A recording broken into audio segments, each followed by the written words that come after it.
So how to play the angle? Very nice question. Now, remember that we have a lot of players that play paddle that come from tennis or with a tennis background.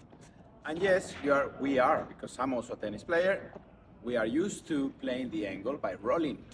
Yeah, I'm not saying it's wrong, but in paddle, I do not recommend you do that because you don't have strings. Yes, remember that the strings in tennis bite the ball, and then the ball actually is easy to guide to the angle. But in paddle, my advice is that instead of rolling, you use slice. Yes? And basically, when you use a slice, I don't want you to move your wrist. Yeah? That is the biggest lie. Somebody can tell you that you need to move your wrist, or even worse, that when you slice, the ball will pop. What? So anyway, I want you to hit the ball on the outside, lock the wrist, very similar to your volley technique. So you lock the angle of the wrist, you rely on your forearm, then when you hit on the outside, you will be able to guide the ball to the fence. Now, a good exercise to practice this feeling of, preparing outside the ball and hitting outside the ball to guide it to the fence and to be able to play it shorter or deeper is just to drill it from the back and focus on pointing with your shoulder to where you are going, hit the ball on the outside, and then lock the wrist, rely on your forearm to just hook the ball to your target. So let's see.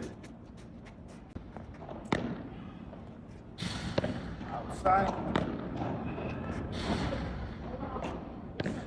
Outside. Outside.